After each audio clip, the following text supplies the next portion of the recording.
কিয়ামতের বড় সাইন হচ্ছে ভূমিকম্প। বেশি বেশি ভূমিকম্প হতে থাকবে সামনে, এবং বড় বড় তিনটা, একটা পূর্বে, একটা পশ্চিমে, একটা মাঝখানে পৃথিবীর। কিন্তু ছোটখাটো অনেক ভূমিকম্প হবে। বাইনা ইয়াদে গেছে কিয়ামতের আগে আগে মুতায়াবুল শাদীদ, প্রচন্ড রকম মহামারী ছড়াবে বড় বড়। ওয়া বা'দাহু, এরপরে আসবে সানাওয়াতুজ জালাজিল, ভূমিকম্পের বছরগুলা। যদি এখনকার এই মহামারী সিজনটাই সেই মহামারী হয়ে থাকে, আমি শিওর না, যদি হয়ে থাকে আল্লাহ ভালো জানেন, তাহলে এরপরে নিঃসন্দেহে ভূমিকম্প আসছে। আর এমনিতেই নর্মালি আপনার শহরে যদি একটা ভূমিকম্প হয়, চিন্তা করেন যে এই যে কি বলবো, উঁচু উঁচু দ্বিতল তৃতীয় অট্টালিকাগুলোর কি হয়, প্রত্যেকটা একটা একটা করে কবরস্থান হয়ে যাবে। আর এই কথা সেকুলাররাও বলে, শুধু তারাই সতর্ক করছে না যারা ওয়ান আইড পিপল। এটা আপনার শহর। আমরা আখিরুজ জামান বলতে আসলে কি বুঝি? আখের বার শেষ জামান মানে যুগ, আমরা বুঝি এটা শেষ যুগ। কোনটা কত সালে কিয়ামত হবে বা কোন দিন কোন ক্ষণে কিয়ামত হবে, এই বিষয়টা কেউ জানে না। এই বিষয় নিয়ে আমাদের কোনো দ্বিমত নাই, আপত্তি নাই। কিন্তু রাসূলুল্লাহ সাল্লাল্লাহু আলাইহি ওয়াসাল্লাম সহিহ হাদিসগুলোর মধ্যেই অসংখ্য আলামত বলে গেছেন, যে সায়েন্সগুলো আমরা যদি সমসাময়িক প্রেক্ষাপটে মিলাই, আমরা বুঝতে পারি যে বিগত 100 বছর আর আগের 1400 বা 1350 বছরের হিস্ট্রিটা এক নয়। লাস্ট 100 বছরে এমন এমন অনেক কিছু হয়েছে এই ওয়ার্ল্ডের মধ্যে, যেটা বিগত 1300 বছরেও হয়নি আসলে। এটার জন্য কি করা দরকার? এটার জন্য একটু কোরআন এবং সুন্নাহর সাথে আরো কয়েকটা সাবজেক্ট পড়াশোনা করা দরকার। এর সাথে আখিরুজ জামানের হাদিসগুলোকে যদি আমরা একটু ঘাটাঘাটি করি, যুগের যারা টপ স্কলার, শুধু বাংলাদেশের নয় বাইরের কান্ট্রিরও, তারা কিছু কনক্লুশন দেন যে এই সায়েন্সগুলো আগে কখনো ছিল না, এগুলো ডেঞ্জারাস, মানব জাতির সামনে সময় কম, এবং এটা শেষ যুগের সায়েন্সগুলো অন্যতম। আমরা বলছি না এত সালে কিয়ামত হবে, এত সালে এটা হবে, এত সালে ওইটা হবে, এই কনসেপ্টটা আমি বিশ্বাসী না। অ্যাটলিস্ট আমরা we are giving a wake up call to this উম্মাহ। আমরা এই উম্মাকে একটা ওয়েক আপ কল দিচ্ছি যে সামনের দিনগুলো আপনার জন্য এইভাবে একটা সিকোয়েন্স অনুযায়ী যেতে পারে। আল্লাহু আ'লাম বিসওয়াব, আল্লাহ পাকই ভালো জানেন। কিন্তু আমাদের ধারণা এমন হতে পারে, আমাদের ধারণা ভুল হতে পারে, সঠিকও হতে পারে। যদি ভুল হয় আমাদের পক্ষ থেকে, সঠিক হলে আল্লাহর পক্ষ থেকে। আর যদি আমাদের ধারণা ভুলও হয়, আমরা শুধরানোর জন্য প্রস্তুত আছি। অ্যাটলিস্ট আমরা একটা ওয়েক আপ কল দিচ্ছি যে এখনকার সময় আর আগামী বিশ্বটা বিগত 1300 বছরের মতো হবে না। কোরআন এবং সুন্নাহর সাথে কোন কোন সাবজেক্টের জ্ঞান থাকলে আপনিও এটা বুঝতে পারবেন, এটা একটু বলি 2 মিনিটে। শুধুমাত্র কোরআন এবং সুন্নাহর লিটারাল জ্ঞান থাকলে হবে না। লিটারাল মানে হচ্ছে আমরা পড়লাম, বুঝলাম, কাট পেস্ট, যেটাকে আমরা বলি প্রোটেস্ট্যান্ট ভার্সন অফ ইসলাম। কোরআনের অনুবাদ পড়লাম, হাদিসের অনুবাদ করলাম, মনে করলাম যে আমি বড় মুফতি হয়ে গেছি, এখন স্টেটমেন্টগুলো দেওয়া শুরু করলাম, কনক্লুশনে গেলাম, এটা ঠিক না। বা এই দুইটা সাবজেক্ট থাকলেই যে আপনি এই জামানাকে ডিল করতে পারবেন এমন না ব্যাপারটা। এই যুগে যদি আমরা এসকাটোলজিক্যাল জ্ঞান পেতে চাই, শেষ জামানার জ্ঞান পেতে চাই, তাহলে কোরআন এবং সুন্নাহর গভীর জ্ঞানের সাথে সাথে আমাদেরকে তাফসীর সম্পর্কে জানতে হবে, অবশ্যই আমাদেরকে ফিকহ জানতে হবে, আমাদেরকে ইসলামিক হিস্ট্রিটা জানতে হবে, ইসলামিক হিস্ট্রিটা অ্যাটলিস্ট। এবং আমি বারবার বলি ওয়ার্ল্ড হিস্ট্রি, বিশ্বের ইতিহাস, এটা জানা উচিত। এটার জন্য ক্লাসিক্যাল অনেক বই আছে ইউনিভার্সিটিতে, এগুলো পড়াতে কোনো দোষ নাই, এগুলো সেকুলার সিস্টেম নয়, এগুলো আমাদেরই সিস্টেম। এই আখিরুজ্জামানকে বুঝতে হলে ইকোনমিক্স জানতে হবে। ইকোনমিক্স যে জানে না, সে শেষ জামানকে বুঝতে পারবে। ওলামায়ে কেরাম উত্তরই দিতে পারছেন না যে কিভাবে বাজার থেকে গোল্ড কয়েন এবং সিলভার দিরহামকে তুলে দেওয়া হলো, কেন দেওয়া হলো, কারা দিল, তাদের উদ্দেশ্য কিছু। আমি বলি একটা কথা অনেকটা ক্ষোভ নিয়েই, যে আগামীতে যদি ইসরায়েল তেজপাতা এটাকে লেমিনেটিং করে মুদ্রা হিসেবে চালু করে, আমরা সবাই বলবো এটা জায়েজ এবং হালাল। এবং যারা বলবে না এটা জায়েজ না, এটা হালাল না, তাদেরকে এরা বলবে রাখা উচিত। এটাই আমরা মনে করি দুঃখের সাথে। এই যে কোশ্চেনের অ্যান্সারটা সে দিতে পারলো না, because of the lackings of knowledge in economics. ইকোনমিক্সের এই যে জ্ঞানের অভাব, এই কারণেই কিন্তু সে এই উত্তরটা দিতে পারলো না। এটা কোন ইকোনমিক্সের কথা বলছে? শুধুমাত্র কি আল্লামা তাকি উসমানীর বইগুলো পড়লেই হয়ে যাবে? ব্যাপারটা এমন নয়। ব্যাপারটা হচ্ছে ওয়ার্ল্ড ইকোনমিক্স সম্পর্কেও জ্ঞান থাকতে হবে। এই জ্ঞানটা কিন্তু সেকুলারদের বেশি আছে আমাদের চাইতে। কিছু বিষয়ে হজম করা উচিত, এই জ্ঞানগুলো ওদের বেশি আছে আমাদের চাইতে। না হলে ওরা রিবাকে দিয়ে সুদকে দিয়ে আপনাকে ডমিনেট করতে পারতো না। সারা ওয়ার্ল্ডে আপনাকে সুদ খাওয়াচ্ছে। অ্যাজ এ মুসলিম আপনি সুদ খাচ্ছে, আমি সুদ খাচ্ছি, কম বেশি সবাই জড়িত। কিন্তু আমাদের ফাইন্যান্সটা কোথায় গেল? ইকোনমিক সিস্টেমটা কোথায় গেল? আমরা কেন এমন কোনো সিস্টেম লঞ্চ করতে পারলাম না যেটা আমাদেরকে হালালের মধ্যে রাখবে? আর ওরা কিভাবে রিবা দিয়ে সারা ওয়ার্ল্ডকে ডমিনেট করলো? আজকে সকালে আমি একটা হাদিস পড়েছিলাম, যদিও হাদিসটা সনদটা দুর্বল। আলী রাদিয়াল্লাহু আনহু সেই হাদিসের বর্ণনাকারী ছিলেন। তিনি বলছিলেন দাজ্জালকে ফলো করবে এমন কিছু মানুষ যারা সুদখোর, যারা রিবা বা সুদকে কেন্দ্র করে তাদের পুরো ইকোনমিক সিস্টেমটা লঞ্চ করেছে। কোন কান্ট্রি সেটা? আমরা যদি একটু ওয়ার্ল্ড ইকোনমিক্স ঘাঁটি দেখবো সারা ওয়ার্ল্ডে একটা কান্ট্রি আছে, একটা সভ্যতা আছে যারা সুদকে দিয়ে সারা বিশ্ব শাসন করছে। এর মাস্টার মাইন্ড ইসরায়েল, আর সেখানে জিউসও আছে। যাই হোক, ল্যাকিংস অফ নলেজটা কোথায়? ইকোনমিক সেকশনে ছিল না। এটা শেষ জামানার জ্ঞান অর্জন করতে হলে আপনাকে থাকতে হবে। আর একটা সাবজেক্টের কথা আমি বলি বারবার, সেটা হলো যে জিও পলিটিক্স। এটা আপনারা আমার চেয়ে হয়তো ভালো বোঝেন, যারা ইউনিভার্সিটিতে পড়েন তারা আরও ভালো বোঝেন। জিও পলিটিক্যাল নলেজ না থাকলে এই ভূ রাজনৈতিক প্রেক্ষাপটটা বুঝতে পারবে না। কেন চায়না রাশিয়া একসাথে? কেন নেটোর সাথে টার্কি? কেন পাকিস্তান নিউক্লিয়ার ওয়েপন্স থাকার পরেও কিছু করতে পারে না ইসরায়েল এগেইনস্ট? এইগুলো আপনি অ্যান্সার পাবেন না যদি জিও পলিটিক্যাল নলেজ আপনার না থাকে। আমাদের দেশের পররাষ্ট্রনীতিগুলোর মধ্যে আমরা অনেকে চাই যে খুব এগ্রেসিভ হোক, কেন না পারি না। কি কারণ? এটা যারা জিও পলিটিক্স জানে তারা বোঝে। আর যারা আবেগে চলে তারা মনে করে যে এখনই জিহাদ লঞ্চ করতে হবে, বোগাস জিহাদ। আবার অনেক প্রশ্নের উত্তর, কিভাবে ইসরায়েল রাইজ করলো, কেন ব্রিটেন সারা ওয়ার্ল্ডকে শাসন করেছিল, তারপরে কিভাবে তারা আমেরিকাকে নিয়ে আসলো, রিপ্লেস করলো, অনেক প্রশ্নের উত্তর পাবেন না যদি আপনি জিও পলিটিক্স না জানেন, এর সাথে কোরআন সুন্নাহ না জানেন। ওরা কি করেছে সেকুলাররা? ওরা শুধু জিও পলিটিক্সকে নিয়েছে, কোরআন সুন্নাহকে নাই। আর আমরা বলছি কোরআন সুন্নাহর বেসিসেই আপনাকে জিও পলিটিক্স করতে হবে। দেন সূরা মাইদা পড়েন, আল্লাহ পাক বলেছেন পররাষ্ট্রনীতি কেমন হতে হবে। লা তাত্তাখিযুল ইয়াহুদা ওয়ান নাসারা আউলিয়া। আল্লাহ পাকের স্টেটমেন্ট, আমরা কিন্তু এখানে হেদায়েত নাই। লা তাজিদান্না আশাদ্দান নাস আদাওয়াতাল লিল্লাযিনা আমানু আল ইয়াহুদ ওয়াল্লাযিনা আশরাকু। মুমিনদের জন্য সবচেয়ে বড় শত্রু দুইটা দল, আল ইয়াহুদ আল্লাযিনা আশরাকু, যারা শিরক করে। এগুলো কি সাহাবায়ে কেরাম মেনে চলেন নাই? ওই সময় আমাদের মাথা ছিল উঁচু, আমরা এখন মেনে চলি না, আমাদের মাথা আজকে নিচু। জিও পলিটিক্স জানতে হবে। এর সাথে আমি বলি একটা সাবজেক্ট, সেটা হচ্ছে যে ইন্টারন্যাশনাল মনিটারি সিস্টেম সম্পর্কে জ্ঞান রাখতে হবে, যেটাকে আমরা বলি ওয়ার্ল্ড ব্যাংক এবং IMF। আরও কিছু সাবজেক্ট আছে, মূল এই সাবজেক্টগুলো যদি আপনি না জানেন কোরআন সুন্নাহর সাথে, তাহলে আখিরুজ্জামান আপনি চিনতে পারবেন। এটা সম্ভব না। শুধুমাত্র কোরআন এবং সুন্নাহর লিটারাল অর্থগুলো পড়ে আপনি কখনো বুঝতে পারবেন না আসলেই ওয়ার্ল্ডে কি হচ্ছে। এই জন্য যখন আপনি কোনো স্টেটমেন্ট দিবেন, মানুষ বলবে এটা পাগল হয়ে গেছে। তা আমরা বলছি যে নিউক্লিয়ার ওয়ার সামনে আসছে। আমরা বলছি দাজ্জাল জেরুজালেম থেকে বিশ্ব শাসন করবে। কয়েকটা পোস্ট দিয়ে রাখলো স্কুল বয় টাইপের কিছু মানুষ, দাজ্জাল খোরাসান থেকে বেরো। ভাবখানা এমন যে হাদিসগুলো আমরা কখনো পড়িই নাই। আমরা যদি একটা কোশ্চেনই করি, তাহলে রাসূলুল্লাহ সাল্লাল্লাহু আলাইহি ওয়াসাল্লাম মদিনা ইবনে সাইয়্যদকে দাজ্জাল কেন মনে করতেছে? Answer me. রাসূলুল্লাহ সাল্লাল্লাহু আলাইহি ওয়াসাল্লাম মদিনায় ইবনে সাইয়্যদকে কেন দাজ্জাল মনে করছেন? হে ওমর, ও যদি দাজ্জাল হয়ে থাকে তুমি একে হত্যা করতে পারবে না, আর ও যদি দাজ্জাল না হয়ে থাকে নিরাপরাধ ব্যক্তিকে হত্যার মধ্যে কোনো ফল নেই। ইবনে সাইয়্যদ বলছে, আল্লাহর কসম আমি জানি দাজ্জাল কে, তার পিতার নাম কি, বা ইত্যাদি ইত্যাদি। হাদিসগুলো পড়ে দেখেন, বুখারী মুসলিম।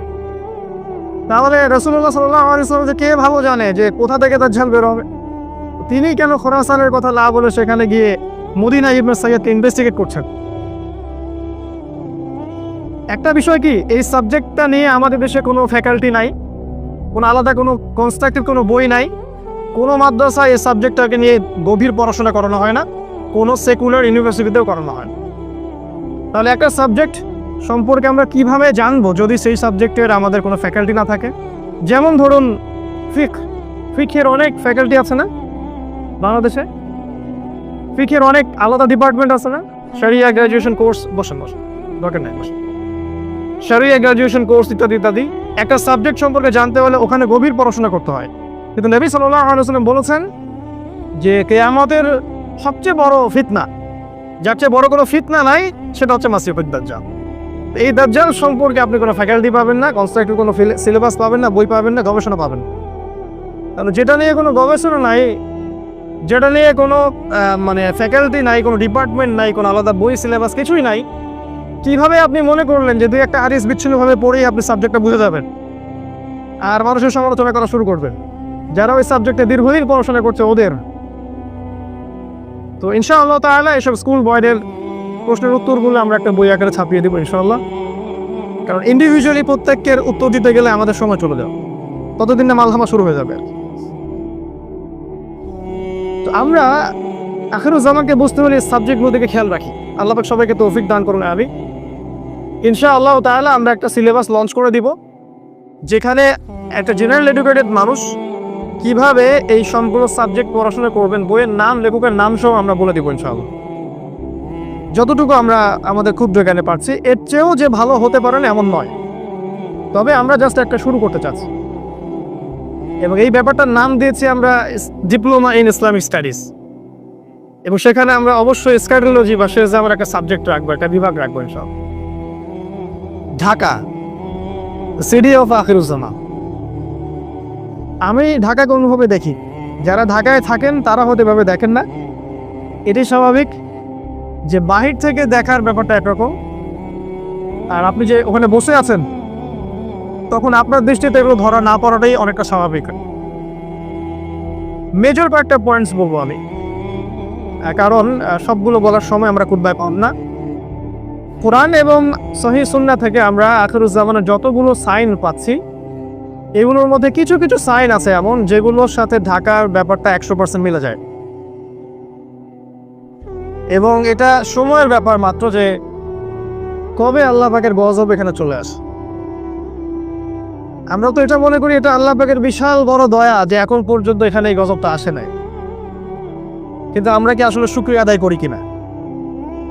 আমার দৃষ্টিতে ধরা পড়ে যে ঢাকা, যদি আমরা এখন অন্য জায়গায় বসে আছি, বাট এই লেকচারটা ঢাকাবাসীর জন্য স্পেশালি, এবং ঢাকার মতো যতগুলো শহর আছে এই সারা বিশ্বে, বস্তুবাদী শহর, মেটেরিয়ালিস্টিক, যেখানে সময় খুব দ্রুত পাস করে, মানুষের জীবনযাত্রার লাইফ লেন খুব ফাস্টার অফ লাইফ, মানুষ পাশবিক জীবনযাপন করে, যেখানে বিশ্বাসের কোনো মূল্য নাই, যেখানে প্রতারণার ছড়াছড়ি, যেখানে আবেগ অনুভূতিগুলো ঠুনকো হয়ে গেছে, পারিবারিক বন্ধনগুলো ভেঙে যায়, হৃদ্যতা ভালোবাসাগুলো নাই, সবার মধ্যে একটা যেন অবিশ্বাস যে এই না জানি এ আমাকে ঠকিয়ে দেয় কিনা, একটা আনস্যাটিসফাইড জেনারেশন এবং আনস্যাটিসফাইড সিভিলাইজেশন, অসন্তুষ্ট, কোনো কিছু কেন সন্তুষ্ট না, ইল্লা মাশা আল্লাহ কিছু মানুষের বাইরে, সেটা আমি আলাদাভাবে বলছি, আমি ওভারঅল বলছি।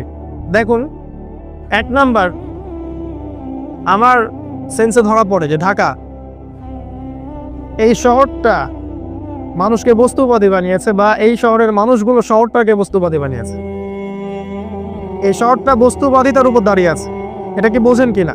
সকালবেলা থেকে সন্ধ্যা রাতে ঘুমানো পর্যন্ত একটাই চিন্তা মানুষ, কিভাবে আমি আমার রিজিকটাকে অর্জন করব, কিভাবে আমি আমার স্ত্রী সন্তানকে মানুষ করব বা ভরণ পোষণ দিব, কিভাবে আমি দুবেলার ভাত অন্ন যোগাবো। এখানে যেন মানুষ বাঁচার জন্য লড়াই করে, সকাল থেকে সন্ধ্যা পর্যন্ত ছুটছে আর ছুটছে। ছোটার স্পিডটা দেখতে আপনাকে ওই যে ওভার ক্রসিংগুলো আছে এর উপর উঠতে হবে একটু কষ্ট করে, এবং একটু রিল্যাক্স মুডে আপনি দেখবেন কিভাবে মানুষ ছুটছে। কোথায় জানি মানুষ ছুটছে, মনে হচ্ছে মানুষ জান্নাতের দিকে ছুটছে। যদি এমন হতো এভাবেই মানুষ জান্নাতের দিকে ছুটতো, খেয়াল করে দেখবেন ছুটছে আর ছুটছে ছুটছে। এই ভোর থেকে শুরু হবে রাত 12টা, 1টা, 2টা, 3টা পর্যন্ত। ঢাকায় যেন কখনো রাত হয় না, 24 ঘন্টায় দিন। এখানে টাইম যায় রাসূলুল্লাহ সাল্লাল্লাহু আলাইহি ওয়াসাল্লামের সেই হাদিসের মতো, তিনি বলেছিলেন আখিরুজ্জামানের সময় যাবে বছর মাসের মতো, মাস সপ্তাহের মতো, সপ্তাহ দিনের মতো। ঢাকায় যেন সময় তাকে আটকানো যায় না, সময়ের মধ্যে বারাকা নাই। আপনারা এখন যেখানে বসে আছেন এখানে সময়ে বারাকা আছে, এখানে আপনি সময়কে দ্রুতভাবে পাস করতে দেখবেন না। আমাদের সেকুলার আইসগুলো অবশ্যই ধরতে পারবে না, তাদের কাছে মনে হয় সময় ক্যালকুলেটেড, 24 ঘন্টা দিন রাত। আল্লাহ পাকে সময়কে কন্ট্রোল করেন, সময়ে বারাকা দিতে পারেন, এটা ওরা বিশ্বাস করবে না। একজন সাহাবী 40 বছর বয়সে যা যা করেছেন, এই জেনারেশনে 100 বছর হায়াত পাওয়া মানুষ সেটা করতে পারে না। রাসূল সাল্লাল্লাহু আলাইহি ওয়াসাল্লাম নিজে একদিনে যতগুলো কাজ করতেন আমরা মনে হয় 1 বছর এতগুলো কাজ করতে পারি। সময় আল্লাহ কন্ট্রোল করেন, এখানে বারাকা দেয়। ঢাকায় ফার্স্ট লেন অফ লাইফ, খুব দ্রুত মানুষ ছোটে, যেন মানুষ ছুটতেছে জান্নাতের দিকে। আসলে তারা কোন দিকে ছুটছে? তারা ছুটছে মূলত বস্তুবাদী ভোগবিলাসের দিকে। আল্লাহ পাক যেগুলো বলেছেন, যুইনা লিন-নাস হুব্বুশ শাহাওয়াতি মিনান নিসা, এই যে 6টা বিষয় বা 5টা বিষয় আল্লাহ পাক বলেছেন, এগুলোর পেছনে মানুষ ছুটে। খাওয়া, পড়া, ভরণ পোষণ, আরেকটু প্রোগ্রেস, আরেকটু স্ট্যাটাসকে বাড়ানো যায় কিভাবে, আমার আছে 1 কোটি টাকা, কেমন করে এটা 2 কোটি হবে, আমার 5তলা বিল্ডিং আছে, কেমন করে এটা 10তলা হয়। এই বস্তুবাদিতার দিকে ঢাকা ছুটছে। আপনি জানেন কি না এটা কিয়ামতের একটা আলামত। এটা আখিরুজ্জামানে কিয়ামতের বড় একটা সাইন যে মানুষ দুনিয়ার পিছনে ছুটবে, দিন থেকে মানুষ সরে যাবে। এবং আল্লাহ পাক গজব হিসেবে এই মুসলিম জাতির উপরে এই দুনিয়ার চাকচিক্যটাকে উন্মুক্ত করে দিবেন। আর সেভাবে এসেছে, এই দুনিয়ার চাকচিক্য তোমাদের জন্য উন্মুক্ত করা হবে ঠিক যেমন পূর্ববর্তীদের জন্য করা হয়েছিল। আর এই দুনিয়া তোমাদেরকে ধ্বংস করবে ঠিক যেমন করে পূর্ববর্তীদেরকেও দুনিয়া ধ্বংস করেছে। এটা হচ্ছে ফিউচার এই বস্তুবাদী ঢাকার। 2 নম্বর হচ্ছে, দেখুন এখানে যতগুলো সিস্টেম আছে, এই সিস্টেমগুলো দাঁড়িয়ে আছে অন দ্য বেসিস অফ শিরক অ্যান্ড কুফর। শুধুমাত্র এই শহরটার কথা আমি বলছি না, এরকম যত শহর আছে সারা ওয়ার্ল্ড তাদের কথা বলছি। দাঁড়িয়ে আছে educational system on the basis of শিরক, আপনার political system on the basis of কুফর অ্যান্ড শিরক, আপনার ইকোনমিক সিস্টেম দাঁড়িয়ে আছে শিরকের উপরে। কেউ ডিবেট করতে চাইলে আমি রাজি আছি, কিন্তু প্রমাণ করতে পারবো যেগুলো শিরকের উপর দাঁড়িয়ে আছে। এখানে জ্ঞানের সংজ্ঞা শেখানো হয়েছে যে পরীক্ষা নিরীক্ষা পর্যবেক্ষণের মাধ্যমে যেটা লাভ করবেন সেটা জ্ঞান। আর আল্লাহ পাক বলছেন আল্লাহর পক্ষ থেকে যা নাজিল হয় সেটাই চূড়ান্ত জ্ঞান। কুফর এবং শিরক এখানে শেখানো হয়েছে। জ্ঞান অর্জনের কি উদ্দেশ্য? একটা জব, একটা চাকরি। এই জন্য বড় বড় চাকচিক্যময় ইউনিভার্সিটি গড়ে উঠেছে এখানে শহরের। এবং এই ইউনিভার্সিটিসগুলো আমাদেরকে কি শিখাচ্ছে আসলে দিন শেষে? ওযুর মাসআলা, গোসলের মাসআলা, 10টা হাদিস, 20টা কোরআনের আয়াত, 10টা সূরা, ইতিহাস, ফিকহ। আপনাকে শেখাচ্ছে কিভাবে আপনি একটা চাকরি অর্জন করবেন, আপনার স্ট্যাটাস বাড়বে, বাড়ি গাড়ি করবেন, খাবেন, ফুর্তি করবেন, এনজয় করবেন, পাশবিক লাইফ লিড করবেন, দেন ইউ উইল ডাই, আপনি মারা যাবেন। মারা যাওয়ার পরে আপনার 3বার জানাজা পড়ানো হবে 3টা জায়গায়। তারপর 3 দিন পর মানুষ আপনাকে ভুলে যাবে। এবার গন ফ্রম হিস্ট্রি, আপনি হিস্ট্রি থেকে, ইতিহাস থেকে আপনার নাম শেষ, মুছে গেছে। ঢাকা আপনাকে এটা শেখাচ্ছে। এবং এর মতো যত সভ্যতা আছে এগুলা, এটা বস্তুবাদী এডুকেশন সিস্টেম। আল্লাহ পাক বলেছেন আমার নাজিল করা যে শিক্ষা ব্যবস্থা এটা হচ্ছে এমন, মানুষ জ্ঞান অর্জন করবে আল্লাহকে পাওয়ার জন্য। জ্ঞান অর্জনের উদ্দেশ্য হবে দিন প্রচার করা, প্রতিষ্ঠা করা, বিনয়ী হওয়া, নম্র হওয়া এবং জ্ঞান অনুযায়ী আমল করা। জ্ঞান এমন হবে উপকারী যেটা আল্লাহর পক্ষ থেকে নাজিল হয়, যে জ্ঞান আমাদেরকে আল্লাহ থেকে দূরে সরাবে না, বরং কাছাকাছি নিয়ে আসবে। মিলান আপনার এডুকেশন সিস্টেমের সাথে এগুলোতে আসলে কি এমন হচ্ছে কিনা। কিন্তু লাক্সারিয়াস বিল্ডিং এর তো অভাব নাই।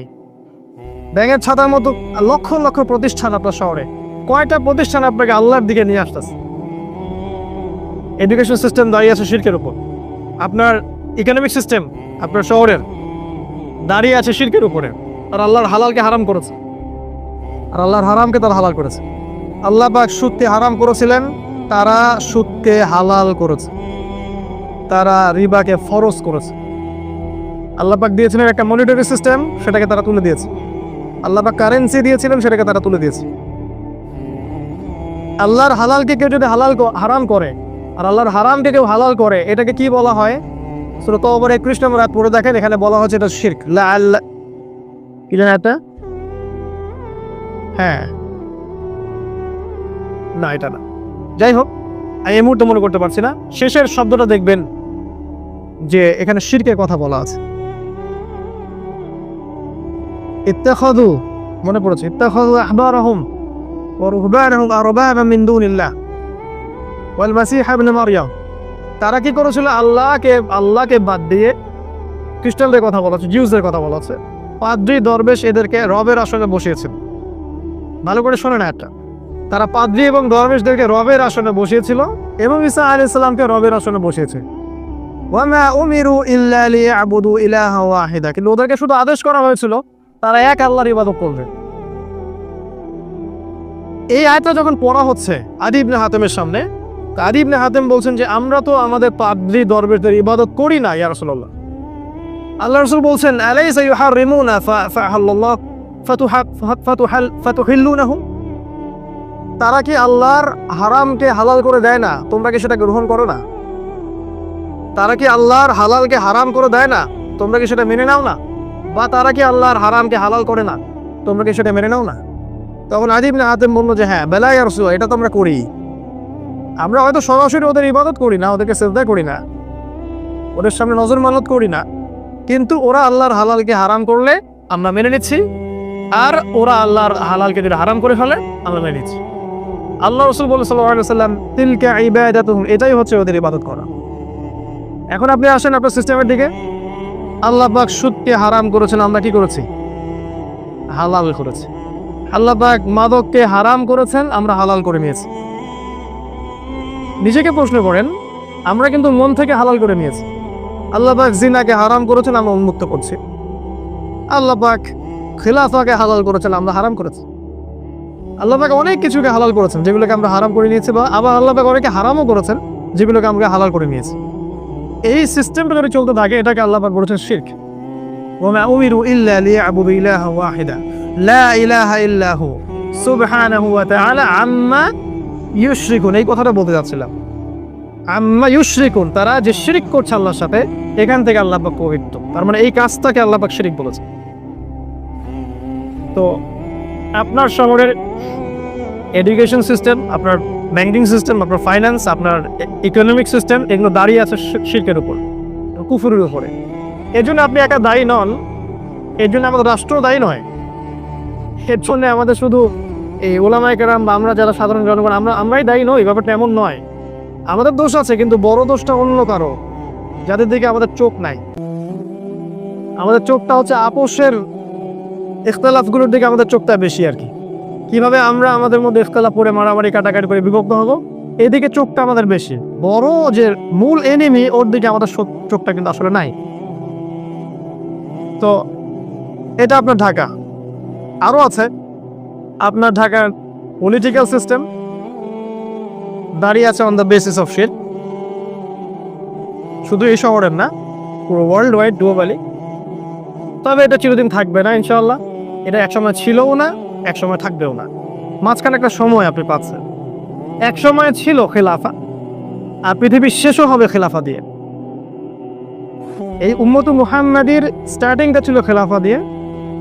খেলাফা নিশ্চয়ই বুঝি আমরা, এমন স্টেট যেটা যার মালিক আল্লাহ, এমন স্টেট যে রাষ্ট্রের প্রত্যেকটা বিষয়ের ফয়সালা হবে আল্লাহর বিধান অনুযায়ী, এমন স্টেট যেখানে আল্লাহ হচ্ছে আল আকবর, আল্লাহ হচ্ছে আল মালিক, মানুষ জনগণ আল মালিক আল আকবর নয়, বরং আল্লাহর দাসত্বের অধীনে প্রত্যেক মানুষ স্বতন্ত্র স্বাধীন। খেলাফা স্টেট একটা সময় ছিল, উমর ইবনে খাত্তাবের যুগে, আবু বকর সিদ্দিকের যুগে, উসমান আলী, এই সময় ছিল, এখন নাই। একটা সময় আবার আসবে। কে আনবে, কিভাবে আসবে, এটা জানতে হলে আপনি আখেরুজ্জামান স্টাডি করেন, পাবেন ইনশাল্লাহ। আমরা জানি যে এই পৃথিবীর শেষটাও হবে খেলাফতে, এবং এই পৃথিবীতে মানব জাতির যে ইতিহাস, এটাও শুরু হয়েছিল কিন্তু খেলাফা দিয়েই।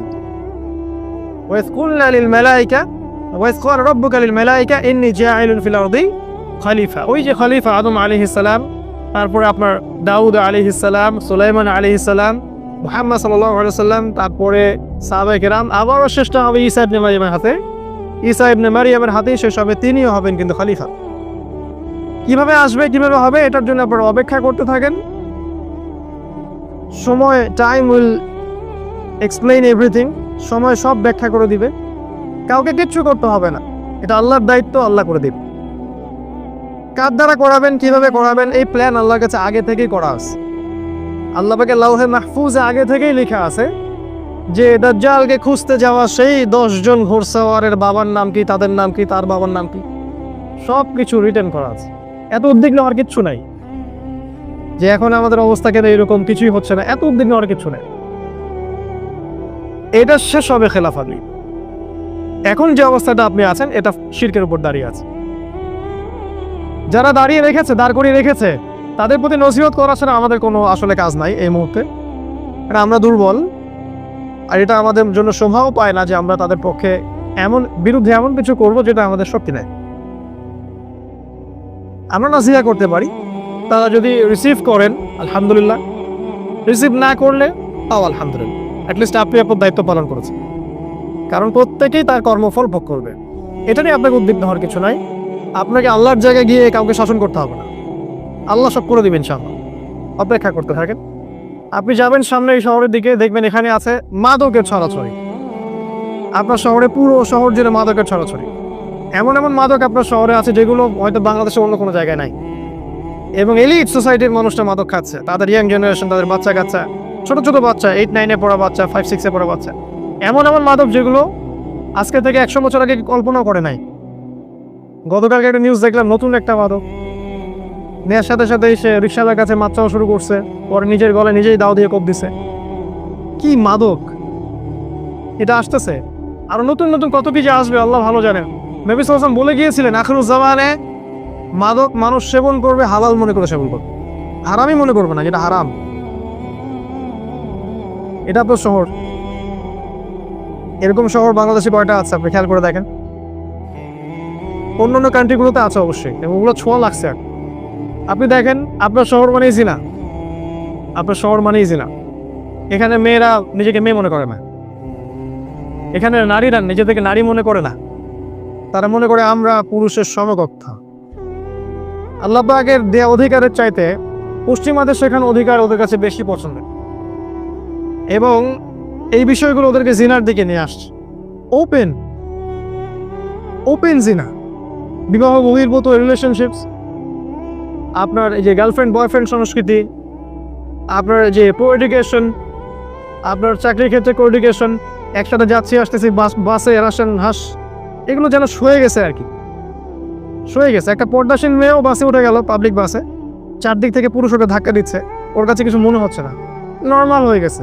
নর্মাল শহর আপনাকে করে দিছে কেমন যেন একটা যান্ত্রিকতা, এবং এই যান্ত্রিকতার মধ্য দিয়েই এই শহর মানুষকে আর ওই ইসলামিক মানুষের জায়গায় রাখে নাই, তার জীবনটাকে পাশবিক বানিয়ে ফেলছে।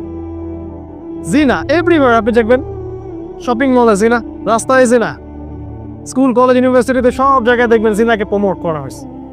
এবং তাদের যে গেট আপ, যে ড্রেস আপ, যে এইটাই রাসূল সাল্লাল্লাহু আলাইহি ওয়াসাল্লাম বলেছিলেন যে শেষ জামানায় এমন এক শ্রেণীর মেয়ে বের হবে, নিসাউন কাসিয়াতুন আরিয়া, যারা কাপড় পরেও নগ্ন হয়ে ঘুরবে।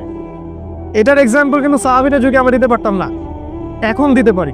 তারপরেও কিছু মানুষ বলবে না না না, এখন 1000 বছর বাকি আছে কিয়ামতের, অপেক্ষা করতে থাকেন 1000 বছর। জিনা এবং বিবাহ বহির্ভূত সম্পর্ক, এগুলো কি করেছে? আপনাকে ফ্যামিলিস্ট রেভলিউশনের দিকে নিয়ে আসছে।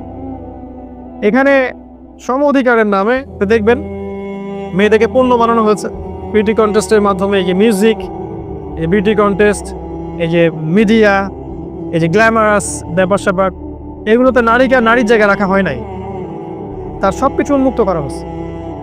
এবং সমাজের পোশাক পরিবর্তন হয়ে গেছে, ফাংশন, ছেলেরা পুরুষের জায়গায় আসছে আর মেয়েরা ছেলের জায়গায় চলে গেছে। একটা মেয়ে সকালবেলা উঠতেছে, এই জ্যাম ফেস করে সে অফিসে যাচ্ছে, সব কিছু কাজ গোছায়, সে আবার রাত 10টায় ব্যাক করছে। এই মেয়েকে আবার রান্না করতে হচ্ছে এই শহরে। এখানে বিবাহের সম্পর্কগুলো কোথায়? স্ত্রীকে সাথে নিয়ে রাস্তায় হাঁটা বা চাঁদ দেখা বা একটু খোলা বাতাসে ঘোরা, এগুলো তো এখানে কল্পনা করা যায় না। তার কোলে মাথা রেখে কোরআন তেলাওয়াত করা, এটাই শহরে সম্ভব হয় না। ইল্লা মাশাআল্লাহ। এতে করে বন্ধনগুলো ভেঙে যায়, পারিবারিক মূল্যবোধগুলো ভেঙে যায়। ডিভোর্স বাড়তেছে আপনার শহরে, এবং আপনার শহরে ডিভোর্স বাড়তেছে, পরকীয়া বেশি হচ্ছে।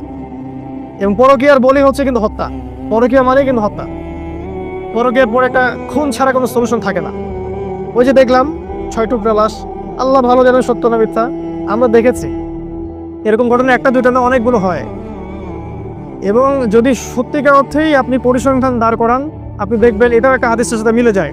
শেষ জামানায় হত্যাকাণ্ড বাড়তে থাকে, এবং যাকে হত্যা করা হবে সে জানবে না কেন আমাকে হত্যা করা হচ্ছে, আর যে মারবে সেও জানবে না কেন আমি হত্যা করবো। এটা আপনার শহর।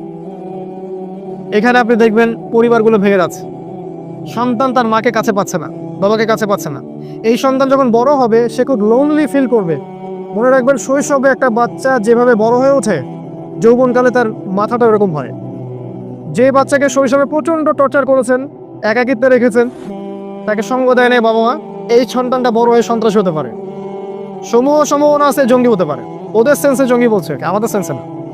ওরা যেটা বলে মানে উগ্রবাদী হয়ে যাবে। নিরপরাধ মানুষকে হত্যা করুন, এটা হতে পারে। সন্তানের শৈশব এখানে হরণ করা হয়, আর ওকে ওই যে চাইল্ড কেয়ার সেন্টারে আমরা দিয়ে আসি, সন্তানকে মানুষ করে কাজের বুয়া, এটাই শহর আপনাকে দিয়েছে। এবার এই প্রতিটা বিষয়কে আমাদের সাইন, প্রত্যেকটা হাদিস বলার সময় পাচ্ছি না আজকে। এই শহর আপনাকে আরো দিয়েছে সময়ের দ্রুততা, এখানে সময় দ্রুত পাস করে, এখানে সময়ের সাকিনা নাই। এই শহরে একটা ছেলেকে যদি আপনি একটা প্রত্যন্ত কোনো গ্রামে রেখে আসেন, সব টেকনোলজিকে বাদ দিয়ে স্মার্টফোন ক্যান্সেল করে, হি উইল বিকাম ক্রেজি, সে পাগল হয়ে যাবে, চলতেই পারবে না সে, ওর মাথা খারাপ হয়ে যাবে যে আমি কিভাবে সময় কাটাবো। এখানকার যুব সমাজ বা এখানকার ছেলেরা, ছোট ছোট বাচ্চা যারা আছে, কিশোর এবং যুবকেরা, এরা ওদের মতো ওই প্রত্যন্ত জায়গায় ফুটবল খেলতে পারে না, চরের মধ্যে হাঁটতে পারে না, ওখানে বালুর সাথে বাতাসের সাথে মাটির সাথে ভিজতে পারে না, এরা বৃষ্টিতে ভেজে না, এরা হাইজেনিক ফুড খায় না, ম্যানুফ্যাকচার্ড করাপ্টেড ফুড খায়। এদেরকে খেয়াল করে দেখবেন, এরা ফিজিক্যাল স্ট্রাকচারে ওদের মতো শক্ত না। এটা গ্রামের ছেলে অনেক বেশি শক্ত, এটা গ্রামের মেয়ে অনেক বেশি শক্তিশালী। এখানকার একটা মেয়ে নর্মাল ডেলিভারি দিতে পারবে না, এটা গ্রামের মেয়ে 10টা বাচ্চা দিতে পারবে নর্মাল, কিছুই লাগে না। নবীজি বলেছিলেন শেষ জামানায় মেয়েটাকে ধরা হবে, পেট কেটে ফেলা হবে। এখন বলবে এই হাদিসের ব্যাখ্যা করতে যাবেন না, কিছু আমাদের ভাই আছে Protestant version of Islam follow করে, না না এটার ব্যাখ্যা করার দরকার নাই, যে ব্যাখ্যার অধিকার আপনি আমার থেকে হরণ করেন কেন? ব্যাখ্যাটা করছি, সত্য হলে হবে না, হলে হবে না, ব্লেম তো আমার ঘরে আসবে কিয়ামতের দিন, আপনাকে টেনশন করার দরকার কি? আমরা বলছি এটা সিজার, শেষ জামানায় মেয়েদেরকে ধরা হবে, পেট কেটে ফেলা হবে এবং পেটের ভিতর যা আছে বের করে ফেলা হবে। আরো বলছেন নবীজি শেষ জামানায় গর্ভপাত বাড়তে থাকবে। আপনার যে জিনা, আপনার পর্নোগ্রাফি, আপনার শহর মানে পর্নোগ্রাফি, এখানে যত ফ্যাক্ট এই যে ইন্ডাস্ট্রিগুলো গড়ে উঠেছে গ্ল্যামারাস, এগুলোর ভিতরে আছে পর্নোগ্রাফি, আমার সেটা আপনারা ভালো জানেন। এবং এই প্রতিটা সেক্টর, এই আপনার ইন্ডাস্ট্রিয়াল সেক্টরগুলো, এই যে মাদকের সেক্টরগুলা, মিউজিশিয়ানগুলা, আর অন্যান্য যারা যারা আছে এই লাইনে, এদের মধ্যে একটা বড় অঙ্কের মানুষ হচ্ছে সমকামী, দে আর হোমোসেক্সুয়াল, এবং ওদের সংগঠনও আছে, আপনার শহরেই আছে। এটা আপনার শহর Dhaka, the city of Akhiruzzaman. এখানে আপনি দেখবেন কনস্ট্রাকটিভ বিল্ডিং, উঁচু উঁচু বিল্ডিং। এই বিশ্ব আজকে থেকে 100 বছর আগে এই বিশ্ব দেখে নাই যে প্রতিটা শহরে বড় বড় উঁচু উঁচু বিল্ডিং। আর নবী সাল্লাল্লাহু আলাইহি ওয়াসাল্লাম তার জীবনের শেষের দিকে কাদিস বলেছেন, লাস্টের দিকে জিবরাইল আলাইহিস সালাম এসে জিজ্ঞাসা করেছিলেন ঈমান কাকে বলে, ইসলাম কাকে বলে, কিয়ামত কবে হবে ইত্যাদি। নবীজি এই হাদিসে বলেছেন কিয়ামত কবে হবে আমি জানি না, বা এভাবে বলেছেন যে তোমার জ্ঞান মাল মাসউলু আনহা বিআলামু মিনাস সাইল, প্রশ্নকারীর চেয়ে উত্তরদাতা বেশি জানে না। কিন্তু আলামত দুইটা বলতেছে, মাত্র দুইটা। একটা হচ্ছে ওয়ান্তারাল কুফাতাল উরাতাল আলাতা রিয়া আশশাইয়া তাতাওয়ালুনা ফিল বুনিয়ান, যেমন আপনি দেখবেন যে সমাজের সবচেয়ে নিম্ন শ্রেণীর মানুষেরা, রাখাল টাইপের মানুষ, কাপড় নাই গায়ে, পায়ে স্যান্ডেল নাই, এরা উঁচু উঁচু বিল্ডিং নির্মাণের প্রতিযোগিতা করবে, তখন আপনি অপেক্ষা করেন কিয়ামতের। এই দৃশ্যটা কি লাস্ট 100 বছরের বিশ্ব দেখেছে কিনা? আপনার শহরের দৃশ্যকে দেখে প্রতিদিন প্রতি রাত, এখানে সূর্য ওঠে বিল্ডিং এর ফাঁক দিয়ে, সূর্য ডোবে বিল্ডিং এর ফাঁক দিয়ে। তারপরেও কিছু মানুষ বলবে না না এখন অনেক দেরি আছে। শোনেন, কিয়ামতের বড় সাইন হচ্ছে ভূমিকম্প, বেশি বেশি ভূমিকম্প হতে থাকবে সামনে, এবং বড় বড় তিনটা, একটা পূর্বে, একটা পশ্চিমে, একটা মাঝখানে পৃথিবীর। কিন্তু ছোটখাটো অনেক ভূমিকম্প হবে। বাইনা ইয়াদে গেছে কিয়ামতের আগে আগে মুতায়াবুল শাদীদ, প্রচন্ড রকম মহামারী ছড়াবে বড় বড়। ওয়া বাদাহু, এরপরে আসবে সানাওয়াতুজ জালাজিল, ভূমিকম্পের বছরগুলা।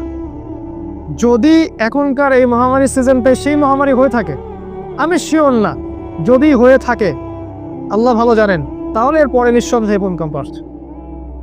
আর এমনিতেই নর্মালি আপনার শহরে যদি একটা ভূমিকম্প হয়, চিন্তা করেন যে এই যে কি বলবো, উঁচু উঁচু দ্বিতল অট্টালিকাগুলোর কি হয়, প্রত্যেকটা একটা একটা কবরস্থান হয়ে যাবে। আর এই কথা সেকুলাররাও বলে, শুধু তারাই সতর্ক করছে না যারা ওয়ান আইড পিপল। এটা আপনার শহর। শোনেন, আল্লাহ পাক আপনার মনের কথা জানেন, আপনি কোন কাজ কোন উদ্দেশ্যে করছেন আল্লাহ পাক জানেন। এবং কোনো সন্দেহ নাই, যে ব্যক্তি তার দিনের বিরোধিতা করবে, আল্লাহর দিনের বিরোধিতা করবে, দিনকে ডমিনেট করার চেষ্টা করবে, দিনকে ধ্বংস করার চেষ্টা করবে, এবং দিনের বিরুদ্ধাচারণ করে অন্য সংস্কৃতি, অন্য আদর্শকে প্রতিষ্ঠা করার চেষ্টা করবে, কোনো সন্দেহ নেই আল্লাহ পাক এদের শিকড়টা উপরে ফেলে দিবেন ইনশাআল্লাহ। এটা আল্লাহর দায়িত্ব, এটা আমরা কোনো ব্যক্তি যদি নাও করে এটা আল্লাহ নিজেই করবেন ইনশাআল্লাহ। সূরা তওবা পড়ে দেখেন, আল্লাহ বলেছেন তারা কি দুইটা শাস্তির একটার জন্য অপেক্ষা করছে? হয় আমি মুমিনদের হাত দিয়ে ওদেরকে শাস্তি দেওয়াবো, না হলে আমি নিজেই ওদেরকে শাস্তি দেব। এটা 3 নম্বর প্রশ্ন। 4 নম্বরে কিন্তু প্রশ্ন করেছেন, আখবিরনি আনিস সাহ, হে মুহাম্মদ সাল্লাল্লাহু আলাইহি ওয়াসাল্লাম আমাকে বলেন কিয়ামত কবে হবে। এবার নবী সাল্লাল্লাহু আলাইহি ওয়াসাল্লাম বলছেন, মাল মাসউলু আনহা বিআলামি মিনাস সাইল, এই প্রশ্নের উত্তর আপনি যতটুকু জানেন আমি ততটুকুই জানি। প্রশ্নকারী এবং প্রশ্ন যাকে করা হয়েছে উভয়ের জ্ঞানী এখানে সমান। আমি জানি না এক্স্যাক্টলি কোন দিনে, কি বারে, কোন সালে, কত তারিখে কিয়ামত হবে, এটা আমি জানি না। কে বললেন? নবী সাল্লাল্লাহু আলাইহি ওয়াসাল্লাম নিজেই বলেন আমি জানি না। আমরা যে সাল বলে দিচ্ছি, এত সালে এটা হবে, এত সালে এটা হবে, এটা ঠিক না, এটা কিন্তু ঠিক না। এবার পঞ্চম প্রশ্ন করছেন এই ব্যক্তি, তিনি বলছেন ঠিক আছে, ফাখবিরনি আন আমারাতিহা, তাহলে ঠিক আছে আপনি কিয়ামতের কিছু আলামত বলে দেন। কিয়ামত কবে হবে এক্স্যাক্টলি আপনি জানেন না, আমিও জানি না, আল্লাহ ছাড়া কেউ জানে না, কিন্তু কিয়ামতের আলামত কিছু আমাদেরকে বলে দেন। নবী সাল্লাল্লাহু আলাইহি ওয়াসাল্লাম এই হাদিসে মাত্র 2টা আলামত বলেছেন আর কি, 2টা। অন্য অনেক হাদিস আছে ওখানে শত শত আলামত আছে, এই হাদিসে তিনি 2টা আলামত বলেছেন।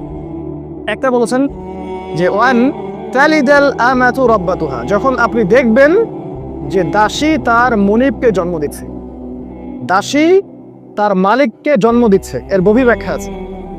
একটা ব্যাখ্যা হচ্ছে যে পিতা মাতার সাথে দাস দাসীর মতো আচরণ করা হবে শেষ জামানায়। দেখছেন না এখন সমাজে পিতা মাতার সাথে দাস দাসীর মতো আচরণ করবে সন্তানেরা। এমনকি আমরা তো নিউজ দেখছি, মাকে জবাই করে রাখতেছে, বাবাকে জবাই করে ফেলতেছে সম্পত্তির জন্য। সাহাবীরা বলতেন এই যুগে কি মানুষের বিবেক চলে যাবে? নবীজি বলতেন এই যুগের মানুষগুলো হবে আবর্জনার মতো, কীট পতঙ্গ আবর্জনার মতো। ইলম উঠে যাবে, জ্ঞান উঠে যাবে, জাহিলিয়াত বর্ষিত হবে, আলেমদের মৃত্যু হয়ে যাবে, মানুষ জাহেলদেরকে আলেম রূপে গ্রহণ করবে। বহু কথা নবীজি বলেছেন। মানুষের বিবেক বুদ্ধি আমানত উঠে যাবে, সলাত উঠে যাবে, ঈমান উঠে যাবে, একসময় কোরআন উঠে যাবে। কোরআন মানুষ পড়বে, কোরআনের মর্ম তার গলার নিচে নামবে না। মানুষ মদ খাবে, হালাল মনে করে খাবে, জেনা করবে, হালাল মনে করে করবে, আল্লাহ বিরোধী শারিয়া কায়েম করবে, হালাল মনে করে করবে। এগুলো শেষ জামানা সাইন নবীজি বলে গেছেন। প্রচুর ভূমিকম্প হবে, প্রচুর মহামারী ছড়াবে, সময় সংক্ষিপ্ত হয়ে যাবে, মানুষের দিন চলে যাবে একটা ঘন্টার মতো, মাস চলে যাবে একটা সপ্তাহের মতো, একটা বছর চলে যাবে একটা মাসের মতো। চারিদিকে ফিতনা এমনভাবে ছড়াতে থাকবে, একটা ফিতনা মালা ছিঁড়ে গেলে যেমন করে পড়তে থাকে পুঁতিগুলা, ওইভাবে ফিতনা ছড়াবে। প্রচুর হত্যাকাণ্ড হবে, চারদিকে জিনা, ব্যভিচার, হত্যা, খুন, ঘুষ, ধর্ষণ, দুর্নীতি ছড়ায় যাবে সমাজে। এলা আখিরুজ জামানা সাইন, শেষ জামানা। এই হাদিসে নবীজি বলেছেন যে দাসী তার মনিবকে জন্ম দিবে। এর আরেকটা ব্যাখ্যা হচ্ছে যে মেয়েদের অবস্থা এমন হবে, মেয়েদের এমন একটা অবস্থা হবে যে মেয়েরা সন্তান জন্ম দেওয়ার সময় পাবে না। পরিবারে মেয়েরা এত ব্যস্ত হয়ে যাবে এই ক্যারিয়ার, স্ট্যাটাস, চাকরি বাকরি এসবের কারণে, যে মেয়েরা সন্তান ধারণ করার মতো সময় পাবে না। তখন কি হবে? তখন ভাড়া করে মেয়েদেরকে হায়ার করতে হবে, সিঙ্গাপুরের মতো, সৌদি আরবের মতো, অন্য কান্ট্রিগুলোর মতো। ওরা নিম্নবিত্ত দেশগুলো থেকে মেয়েদেরকে হায়ার করে, 10 মাসের জন্য ওর গর্ভটা কিনে নেয় এবং ওই গর্ভের মধ্যে স্পার্ম, বীর্য ওখানে পুশ করার পরে ওখানে কৃত্রিমভাবে বাচ্চা উৎপন্ন হয়। সেই বাচ্চা 9 মাস ওর গর্ভে থাকে। তারপরে এই মেয়েটা বাচ্চা খালাস করে, এই মেয়েকে তার পারিশ্রমিক বুঝিয়ে দেওয়া হয়, তাকে পারিশ্রমিক দিয়ে দেওয়া হয়, সে চলে যায়। আর যে বাচ্চাটা রেখে গেল, এই বাচ্চা কার? এই বাচ্চা মনিবের বাচ্চা, এই যে মালিকের বাচ্চা দাসী প্রসব করলো। খুবই ব্যাখ্যা, এটা এত সহজে বুঝবেন না পড়াশোনা না করলে। এটা বাদ দেন, আরেকটা আলামত তুমি যে বলেছেন যে এটা শোনেন, ওয়ান তারাল কুফাতাল উরাতাল আলাতা রিয়া আশ-শাইয়া তাতাওয়ালুনা ফিল বুনিয়ান। নবীজি বলেছেন কিয়ামতের একটা বড় নিদর্শন হচ্ছে যে যখন আপনি দেখবেন সমাজের সবচেয়ে নিম্ন শ্রেণীর মানুষ, যাদের পায়ে জুতা ছিল না, পরনে কাপড় ছিল না, রাখাল, ওই যে মেষপালক রাখালের মতো, এই শ্রেণীর মানুষ উঁচু উঁচু বিল্ডিং নির্মাণের প্রতিযোগিতা করবে। কিয়ামতের অপেক্ষা করেন তখন। বুঝতে পারছেন? এখন বিগত 50 বছরে এই বিশ্বের অবস্থা দেখেন, দেশের অবস্থা দেখেন। এক সময় এত বিল্ডিং ছিল না, এখন আপনি যেখানে যাবেন, ঢাকা শহরে যাবেন দেখবেন এটা কিয়ামতের শহর, বড় বড় শহরগুলোতে যাবেন দেখবেন কিয়ামতের শহর, বড় বড় যে রাষ্ট্রগুলো আছে এগুলোতে যাবেন, সফর করবেন, দেখবেন কিয়ামত আপনার সামনে। যাদের কাছে আগে খাবার টাকা ছিল না, পায়ে স্যান্ডেল পরার টাকা ছিল না, এরা এখন ইয়াতাতাওয়ালুনা ফিল বুনিয়ান, এরা উঁচু উঁচু বিল্ডিং নির্মাণের প্রতিযোগিতা করবে। তোমারটা 10 তলা, আমারটা 20 তলা, তোমারটা 100 তলা, আমারটা 200 তলা। দেখেন ভালো করে, আরব বিশ্বের দিকে তাকায় দেখেন, বিশ্বের বড় বড় দেশগুলোর দিকে তাকায় দেখেন, একদম কিয়ামত আপনার হাতের ডগায় চলে আসছে। সবচেয়ে শেষ হাদিসে নবীজি এই আলামতটা বলে গেছেন। তার মানে যখন এই আলামত দেখা যাবে তখন আর কিয়ামতের জন্য এত অপেক্ষা করার সুযোগ নাই, সময় কম। এটা নবী সাল্লাল্লাহু আলাইহি ওয়াসাল্লাম বলেছেন। এটা কিভাবে সম্ভব? উত্তর হচ্ছে এটা ওই যে প্রথমে বললাম আরেকটা ওহী এসেছিল, রিবা, সুদ। ওই সুদের মধ্য দিয়েই কেবল সম্ভব সমাজের নিম্ন শ্রেণীর মানুষ বিল্ডিং নির্মাণের প্রতিযোগিতা করবে, অন্যভাবে সম্ভব না। সুদী লোন নিয়ে সম্ভব, অন্যভাবে সম্ভব না। আর এদের জন্য একটা সুসংবাদ দিচ্ছি, সেটা হচ্ছে যে আমাদের নবীজি বলেছেন কিয়ামতের আগে বাইরে দিয়েছে, কিয়ামতের আগে আগে মুতায়নুন শরীফ বড় ব্যাপক মহামারী ছড়াবে। এবং এই মহামারী যখন চলে যাবে তারপরে আসবে সানাওয়াতুজ জালাজিল। সানাওয়াতুজ জালাজিল, গতকালকে দেখলাম অস্ট্রেলিয়াতে 7.3 মাত্রা ভূমিকম্প হয়েছে। যখন মহামারীর সময়টা চলে যাবে তখন আসবে ভূমিকম্পের বছরগুলো। সানাওয়াত বহুবচন, জালাজিল ভূমিকম্প, বছর জুড়ে ভূমিকম্প চলতে থাকবে। এটা সামনে আসছে, এই মহামারীর সিজন চলে যাবে যখন, তারপরে দেখবেন ভূমিকম্প শুরু হবে। আর যারা এরকম হারাম টাকায় উঁচু উঁচু বিল্ডিং নির্মাণ করেছে, প্রত্যেকটা বিল্ডিং হয়ে যাবে একটা একটা কবরস্থান। দেখেন কি হয় সামনে। কিয়ামতের আলামতটা নবীজি এখানে কিছু বলে গেলেন। এছাড়া অন্য হাদিসে অনেক কিছু বলে গেছেন। মুসলিমরা অধঃপতন হবে, তাদের দিন থেকে তারা সরে আসবে, মুসলিমদের বিভক্তি সৃষ্টি হবে, আমাদের জীবনযাত্রার মান কমে যাবে, দুনিয়া নিয়ে আমরা ব্যস্ত থাকবো, আমরা আমাদের খেয়ানত করবো, সালাত ছেড়ে দিব, অনেক কথা তিনি বলে গেছেন। মুসলিমদেরকে কচুকাটা করা হবে, কাফের মুশরিক জালেমরা মিলে মুসলিমদেরকে ঘিরে ফেলবে, এবং প্রতিটা রাষ্ট্রে দেখবেন মুসলিমদেরকে একদম নিরীহ পাখির মতো হত্যা করা হবে। এরপরে আসবে বড় যুদ্ধ, ওই যুদ্ধের পরে আসবে ইমামুল মাহদি, তারপরে আসবেন কনস্ট্যান্টিনোপল বিজয়, তারপর আসবে দাজ্জাল মানুষের রূপে আত্মপ্রকাশ করবে, তারপরে আসবে ঈসা আলাইহিস সালাম, তারপরে খেলাফা। এগুলো সামনে আসতে যাচ্ছে, এই সময়টা আপনার জন্য অপেক্ষা করছে। এই যে হাদিসটা আমি বললাম, হাদিসে জিবরিল বলা হয় এটাকে। এবার এই ব্যক্তি যখন উঠে গেলেন, প্রশ্ন শেষ, উনি উঠে গেলেন, চলে গেলেন। এবার উমর রাদিয়াল্লাহু আনহু, যিনি হাদিসের রাবী, তিনি বলছেন ফালাবিস্তু মালিয়ান, আমি খুব চুপ করে বসে থাকলাম, খুব স্তব্ধ হয়ে গেলাম, আমরা সবাই ঠান্ডা হয়ে গেলাম। তারপরে রাসূল সাল্লাল্লাহু আলাইহি ওয়াসাল্লাম বললেন, ইয়া ওমর, হে ওমর, আতাদরি মানিস সাইল, তুমি কি জানো এই প্রশ্নকারী ব্যক্তি কে ছিল? ওমর রাদিয়াল্লাহু আনহু বলছেন, ওয়াল আল্লাহু ওয়া রাসূলুহু আ'লাম, আল্লাহ এবং তার রাসূল ভালো জানেন। আদব, আল্লাহ এবং তার রাসূল ভালো জানেন। এবার তিনি বলছেন, ইন্নাহু জিবরিল, সে হচ্ছে জিবরাইল আলাইহিস সালাম। সুবহানাল্লাহ। আতাকুম ইউআল্লিমুকুম দীনাকুম, তিনি এসেছিলেন তোমাদেরকে তোমাদের দিন শেখাতে। নবী সাল্লাল্লাহু আলাইহি ওয়াসাল্লামের জীবনের শেষ দিকের হাদিস, এটা একদম শেষ দিকের। এইবার জিবরাইল আলাইহিস সালাম হিস্ট্রিতে প্রথমবার জনসমক্ষে মানুষের রূপ ধরে এসেছেন, এর আগে আসেন নাই। এটাই প্রথমবার, এটাই শেষবার। জনসমক্ষে তিনি মানুষের রূপ ধরে মসজিদে এসেছেন।